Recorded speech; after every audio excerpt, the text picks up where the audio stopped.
Well, we have Scott Walter on Mars. Oh, no, it's not necessarily Mars. Let's see. Somewhere in the world, Scott Walters is in a field. Talk to us, Scott. Yes, I'm outstanding in my field. You are. That's the latest of all dad jokes, right? That's the first of all that. That was the very first one ever. First, It actually, maybe last of all dad jokes. Yes. it was actually written on the Yep. walls of caves. Yep.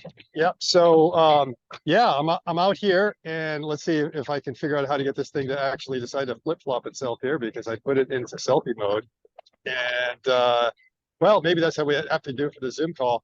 I will just kind of turn this around here for you a little bit. Here I am. And this is how I'm coming to you. Everybody knows what we're looking at. Everybody that's on this channel should know what we're looking at. You better know. So that's a Starlink dish. Yes. Okay. So we're looking at a Starlink dish. I just pulled over the side of the road because this meeting was scheduled at a particular time. Yeah. I just pulled in the first parking space I could see. I don't know. There's like, it's kind of scenic around here. I mean, you see a lot of these mud flats and stuff like that, but I mean, it's just kind of in the middle of nowhere. Right. Nothing really of importance or value to kind of look at that I'm aware of. Right. Nothing exciting. But just down that way is a beach. There's a beach down there. Not that many beachgoers. I mean, you can see that there's a few cars here and there, stuff like that. Seems to be a lot of Teslas for some reason. I'm not sure. They're really popular down here. And I don't know, some weird, there's a lot of banging over there. There's some construction site going on here. Yeah. I'm not sure what it is. And like, there's like this weirdest water tower I've ever seen over there. I'm not sure what the point of that thing is, but you never know. This is Texas. Oh, I bet I know what that is. I bet that's like some really big oil rig. That is. That's going to be what. Okay. Yeah. We figured the mystery out. The biggest oil rig in history. Yeah. So I think that's what it is. It's a bit of an oil rig here. But the weirdest thing is, like, people keep pulling in here and taking pictures of this oil rig for some reason. I don't know what the attraction is, but maybe it's like the world's biggest one. Yeah. So I don't know. Anyways, I'm going to come over here and try to get myself into some shade. And what would you like to talk about? Well, I guess the reason maybe that you're standing in the middle of a field in South Texas where there's not much going on except for an oil rig is because you're hoping to see some fireworks tomorrow morning. Oh no, I missed that launch. That was today. What was it? The Starliner? I think that launched this morning after I don't know how many years of false starts and attempts. And I just decided to go on this road trip to get over here because I might be going to Austin for a shareholder meeting next week, and I just wanted to get ahead of the game. Oh, I see. So I kind of drove over here, and then I realized, but I wasn't sure they were actually going to go. Probably because I didn't go is why they went. So I think they successfully launched this morning. Yeah. But tomorrow is June 6th. Do you know the significance of June 6th? 6/6. June 6th. Yeah. It's June 6th, 2024. Yeah. The 4 at the end is very important because it's pretty much 80 years since a big event that happened on June 6th. Oh, is that must be the what do you call it? D-Day. D-Day. D-Day. It was D-Day. It was the Normandy invasion. So right. We owe our freedoms and everything that happened after that to a lot of those brave young men that gave their lives that day. Yeah, exactly. So you are maybe going to spend a week in Texas. Yes. Which I understand is often the second prize in a contest where the first prize is 3 days in Texas. That's another dad joke. That's another dad joke. Yep. Okay. So let me see. As far as bot news, I mean, there's been like maybe a little bit of bot news, but nothing too significant. Had a couple interviews this week with one that Herbert and I will be releasing over the weekend with Agility of the Digit bot. Okay. And so that's going to be rather interesting, some insights of what they're doing. And one thing we can say about Agility right now is that they're the only one that's already out there doing useful work. They meet my definition of useful work. Okay. And they've been doing it for a while.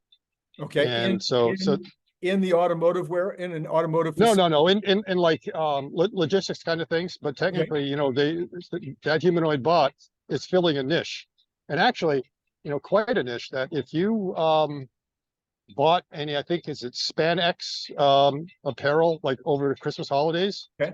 there's a good chance that that may have been packed Oh, by Digit okay. All right. because they So, had a labor shortage that they had to fill, and it turned out they were able to fill it, and it turned out they were able to fill it at the labor rates, gotcha. Okay. at the going labor rate. So yeah, so that's gonna be an interesting one. And then also there'll be a podcast called Soft Robotics Podcast with Marwa. And I had a chance to speak to the CEO of Unitree to Okay. get an idea of what they're doing and how they're moving so fast. And that they started out with a quadrupedal dog, and that they're building basically everything there on their own. Their actuators, the control system. So they learned enough about walking that from that they were able to transfer that knowledge pretty quickly to a humanoid bot, Okay. and actually do quite well with that. So yeah, that's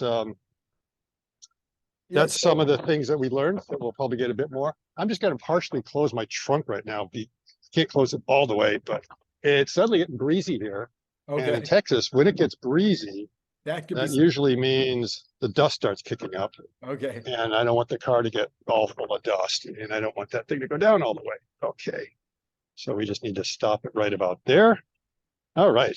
All right. So So, here we are. Once the breezes stop. so it would sound to me like you would be getting more and more optimistic, if you will, that there will be sales, significant sales of bots, certainly by 2025 from multiple players. Yes, yes. And a lot of them are talking about this. They also they have tens right now. Next year they should have hundreds, and then after that thousands.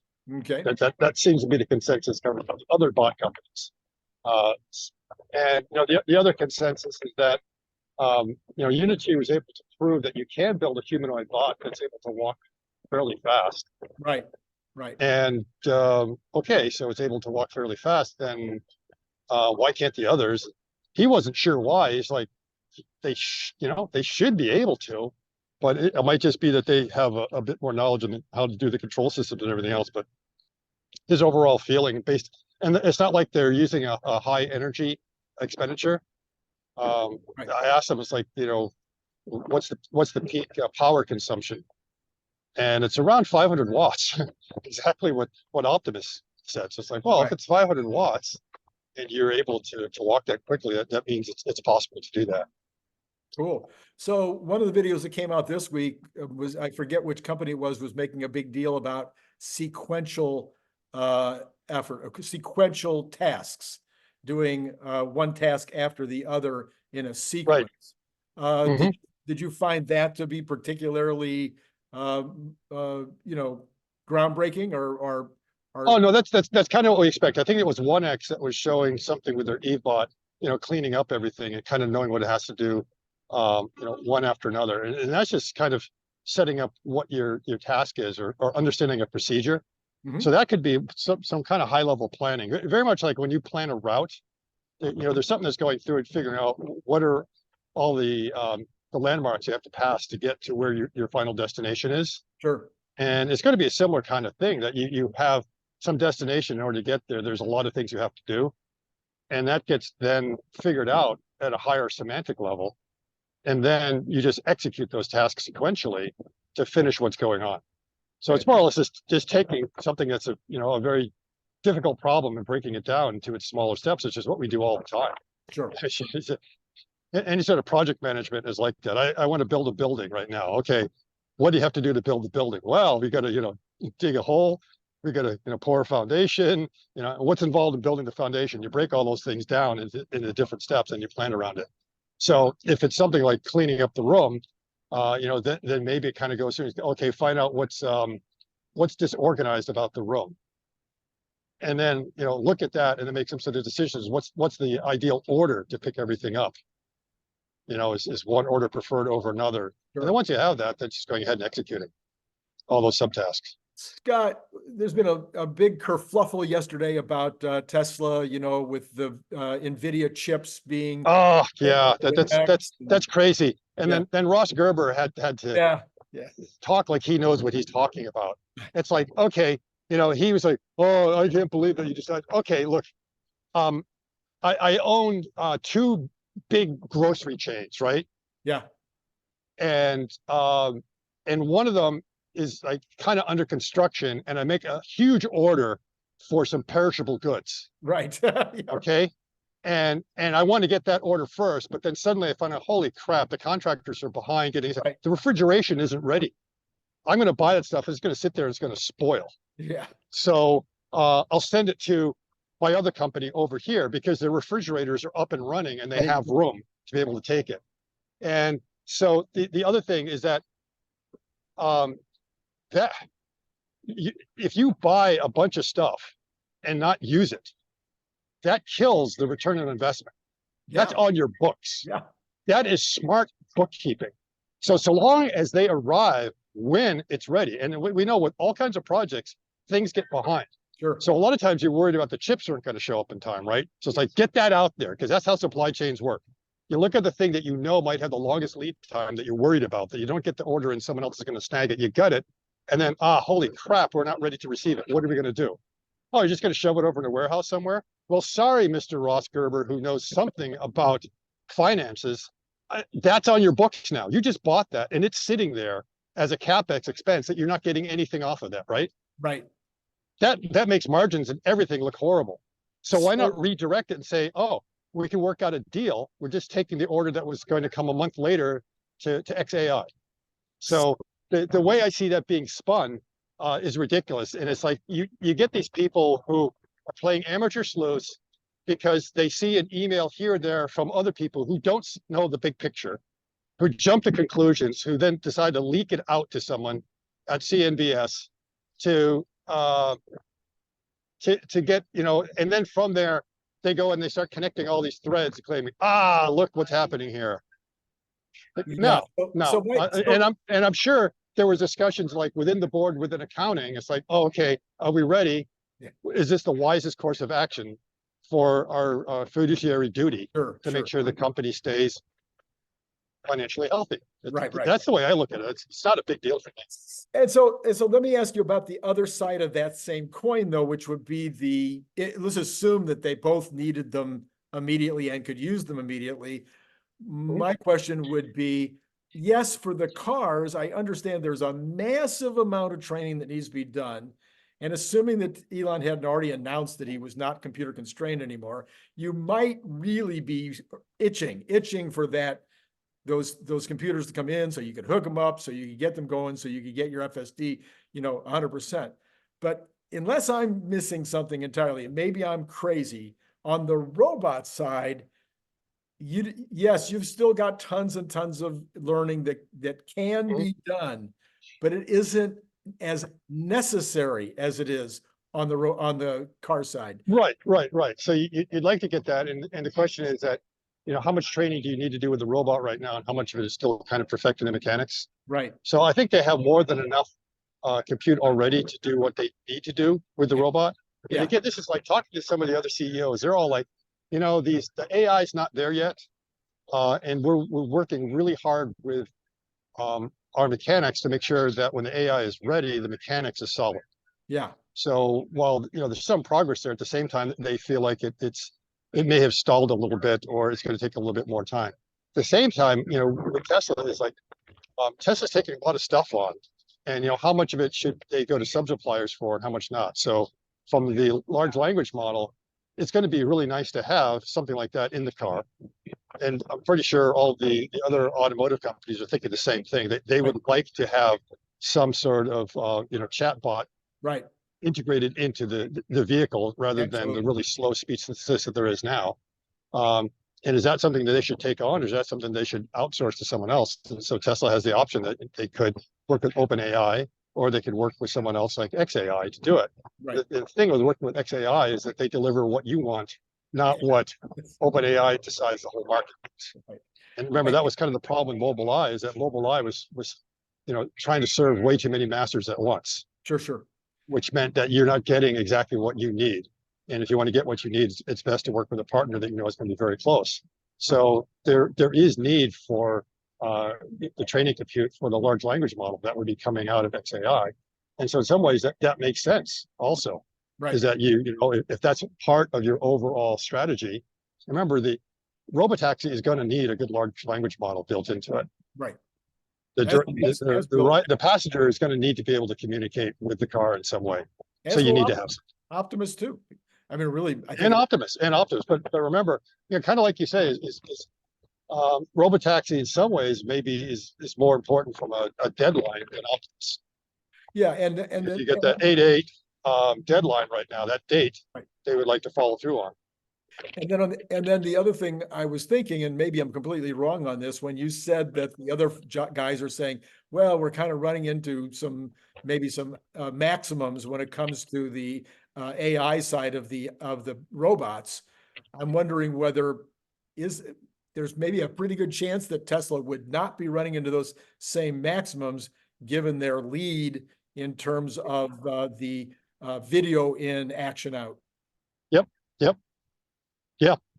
Yeah. It's the same. So it could be that because there's been let's say a big debate the past month or so on whether these large language models, like say, have maxed out right now, and whether there needs to be some sort of breakthrough. And is that breakthrough just throwing more compute at it, Yeah. or some sort of architectural change? Okay, so now you might stay in town for a week and then go to the shareholders meeting next week. Yes. My recollection is that at shareholders meetings, they take about, maybe 15 or 20 questions. So if John was not the guy that got lucky this time and you were the one that got lucky, what would be your bot question? Or maybe you'd have a SpaceX question. I'll give you 2 or 4 even if you wish. Boy, putting me on the spot, and it's probably a good know. thing because I haven't thought of one yet. I don't imagine that I'd get that lucky. If I did. Oh, this is cool. I don't know if you can see right over there. You see the vehicle that's out there on the floodplain? It Not, looks like it's one of those hovercraft. oh, I really? don't know if that's a SpaceX hovercraft will be able to ferry people back and forth or something like Oh, that. Something is moving. I don't know if you can see that. can't really See it make in the it field? out. There's something that's moving way on out there in the field. Okay, all right, I okay, think it's a hover. It's right there. It's a hovercraft. interesting, I'm okay. not sure if it's a touristy thing or not, but I can't quite see where it was looking at, but it's out there kicking up some dust. All right. So any thoughts on questions? You must have questions. It doesn't have, The doesn't have to question, be the best question ever. It can be questions that you have. I mean, obviously, one of them is like, how many are there? I mean, there's some obvious questions that people keep on asking, and I have to come up with the less obvious one. I see. And it's a good thing you're giving me a week to think about it, because there's that possibility. You never know. Right. Somehow I get lucky and I'm Well, able to go up there. make sure that you put yourself out there on X for wanting Yeah. Okay, that's what I'll do. Is I'll ask everyone if I happen. What should be the optimist question? Yes, yeah, well, no, that's probably good. The crowdsourcing is usually best. yeah, but I'm saying you also have the question of getting yourself out there for a +1, even if you're Oh, I not. already have. Oh, I already got one. I didn't even have to ask. Oh, you got Someone one. already reached out to me. Yes. Okay. Yes. So Yes. you I are don't know if he wants to be known yet, but when I get permission, I'm going to give him a public thank you. okay. So you will be So- staying in Austin, staying in Texas then for the meeting. Yes. Yes. Okay, Yes. that's certainty. And Okay. then when the meeting's over, I have to drive as fast as I can to get up to Michigan, Because- or the Muskegon event. Oh, okay. Yes. Yes. So that's like the following day. So Oh. literally driving overnight. Fortunately, I have a co-pilot and I have FSD. So And you have between FSD. All right, you're in. that, we'll be able to make it. Yeah, no problem with a co-pilot and FSD. You could do almost anything. Yep. Exactly.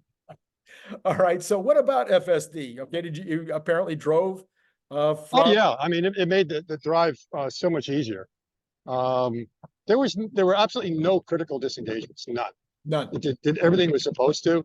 The only time I did it is like when you got into some kind of weird situations with like traffic just misbehaving, or if it was like behind a vehicle that you felt was like going to start shedding stuff. It's like, I don't want to be behind this thing. So, Yeah. a couple of those little things, but otherwise it really did pretty well. And sometimes it really surprised me how good it was on changing lanes and making decisions. And it actually, I let it take me to a supercharger in which I thought it was in the wrong lane. And I said, I'll just go ahead and see. And it turned out it was in the right lane. And if I had followed my instinct, I would have ended up going back on the highway in the wrong direction. I see. And I would have been cussing like crazy because I had to go to the next. So it's like, it actually drove it like a local. I I see. could have messed up there. So bravo to FSD for pulling that Bravo, off. And it also did something that was interesting. I took a picture of it. We were coming down last night on the Texas highways, and we were in the rightmost lane. And there was way up ahead, there was a truck that had been kind of broken down that decided to start to come out on the lane. It had his blinker on and was just starting to move in. And I was looking, I was like, oh, okay, we're going to have to get ready to like disengage. And before I could do that, FSD's decided to already move over to the left lane. I see. It already saw the impending, the hazard was way down there, but it Yeah. didn't wait to the last second. It's like, and at the time it did it, it was like one of those things that wasn't clear that the truck was really going to come in there. But I mean, your sense told you it was going to. The blinker was on, he was kind of rolling. He was just starting to get over the line like a tad bit. Yeah. And it was like, I'm having none of this. Just it went right over. And of course, by the time we got up there, the truck was about 3/4 of the way into the lane. So we would have had to go around. So yeah, it's been behaving pretty well. All right. And so your thoughts on today's launch? It seemed to be extremely smooth. Was there anything about the launch today? I didn't actually get the chance to see it. I kind of forgot about it. I saw it before we left in the morning, and we were so focused on getting down here that I saw it's like, oh yeah, it launched. And, it's one of those things that sometimes I bring bad luck to things, and probably the fact that I didn't watch it. It's like if I don't watch my team, they always win. I see. Yes. But then when my team gets the Super Bowl, I finally decide to watch it. That's when they lose. So this is the proof. So those 4 Patriots losses were on me. So that is proof that we are in in the what do you call it? In the simulation. Yeah, we're in the simulation for sure, because everybody thinks that's true about their team, and it can't be true about everybody's team. So so Scott, unless you're in the simulation. So then about tomorrow morning, obviously we're all hoping that it's a successful launch and blah, blah, blah. Yep.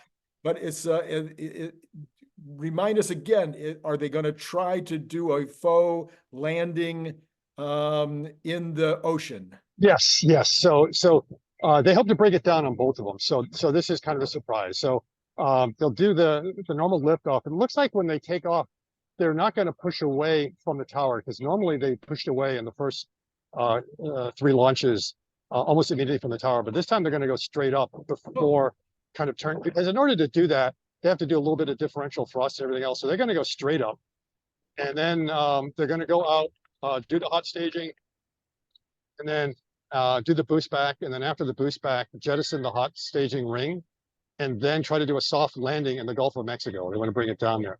Now, part of the reasons they may have dropped, they've decided to get rid of the hot staging ring, is that they originally designed the entire booster for certain landing mass with a certain margin above that. But they've been adding so much other stuff to the booster, like heat shielding around the Raptor engines, extra stringers for the booster, also some anti-slosh baffles and other stuff. And the oxygen header tank hasn't changed size. So in other words, the amount of propellant that they need for land hasn't changed, even though the mass of the vehicle has. So they're probably just saying, we're just going to shed that 10-ton ring. So our margins are better at landing. That is the speculation of what the reason is. The other thing is we might want to keep an eye on the tower, that as it's landing, to see whether the chopsticks move. Oh. Because they may do a virtual landing. Ah. So as it's landing in the ocean, they might try to see if they can synchronize up the movement of the chopsticks. Huh. That's there's speculation. Whether they will or not, that could just be a big guess.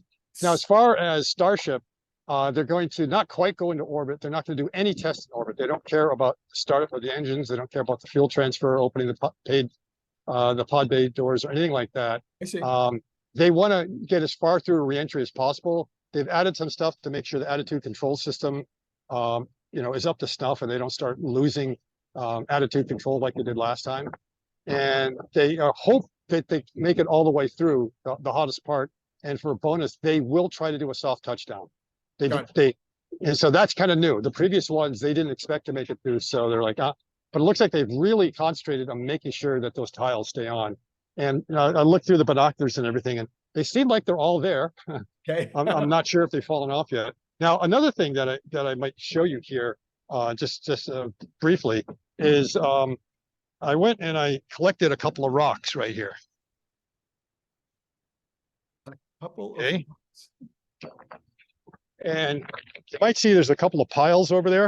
I don't know if you can Yeah, see yeah. little piles out there. Huh, yeah. That might be a pile of the rocks from the orbital launch pad from IFT-1.